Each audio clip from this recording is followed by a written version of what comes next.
Imagine you are a high-flying CEO of a global bank, or maybe the Minister of the Interior. You have a problem, a messy divorce, a rival trying to steal your company, or some accounting errors that could land you in prison.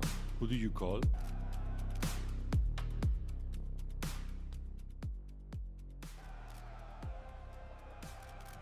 In Spain, for 30 years, you called José Manuel Villarejo.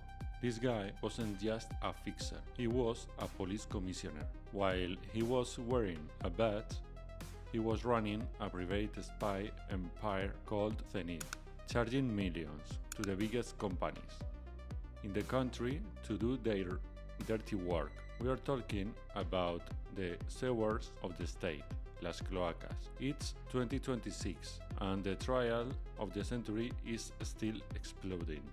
Grab your popcorn because Spanish politics makes House of Cards look like a Disney Channel original movie. Never regret.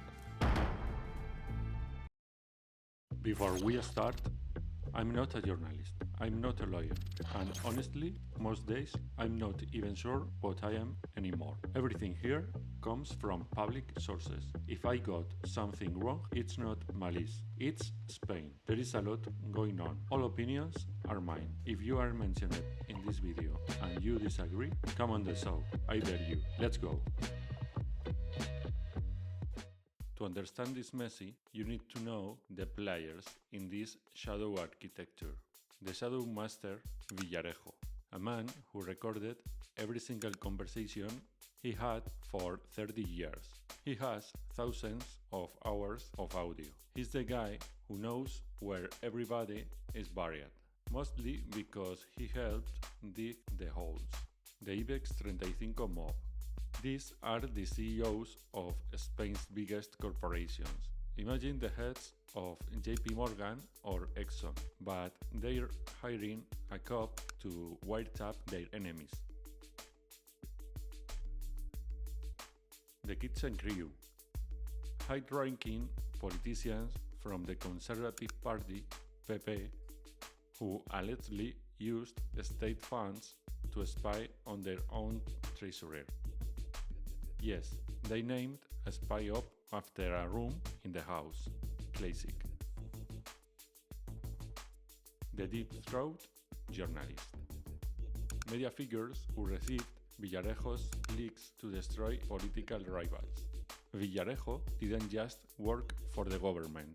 He was the government's dark side, and he kept receipts. Literally. 5.3 million euros for one job in Equatorial Guinea? That's not a salary, that's a heist. Here's the twist. Villarejo was officially deep cover agent for the Spanish government. He used that shield to access restricted police databases to sell info to his private clients.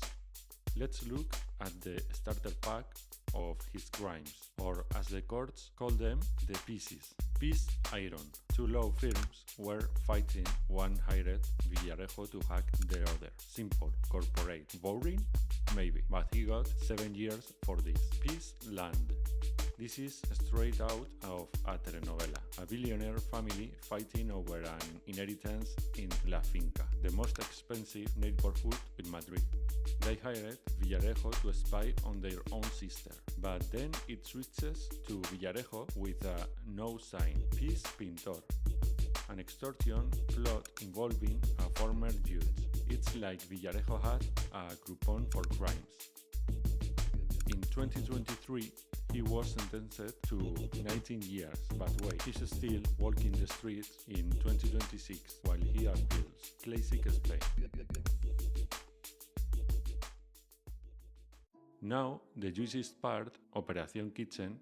This sounds like a cooking show, but the only thing they were cooking was the evidence. The year is 2026, and from April to June, we are seeing the trial of the former Minister of the Interior, Jorge Fernández Díaz. The plot twist, the Conservative Party, PP, allegedly used the police to rob their own treasurer. Luis Bárcenas, because he had documents that could take down the whole government. They even hired Bárcenas' chauffeur as a spy. It's the ultimate deep state move, using your taxes to pay a spy to protect a political party from a corruption scandal. Awkward, right? And then there is Case Dina. Villarejo had a copy of a stolen phone belonging to an advisor of the left-wing party, Podemos. Why? To leak private photos and texts to the press and destroy their reputation. In March 2026, the courts are finally deciding if this was a trauma for democracy. Spoiler alert, it was. So, what did Spain do? In 2025, they finally passed the law of classified information. Before this, Spain was using a law from the 1960s, from the time of a literal dictator. Now, documents have to be released after 45 to 60 years, and this is Villarejo effect. They can no longer hide information about state corruption under the label of national security. Is Villarejo in jail? Well, as of March 2026, he's in a legal labyrinth. He has 19 years pending, but he also keeps getting acquitted in other cases because the crimes expired. In Spain, if you hide your crimes long enough, they just disappear. It's a superpower. Villarejo proves one thing. Information isn't just power, it's life insurance. He turned the Spanish state into his personal playground. And while the sewers are being cleaned, the smell is going to linger for years. What do you think? Is Villarejo a villain? Or just a guy doing everyone else was too scared to do? Let me know in the comments.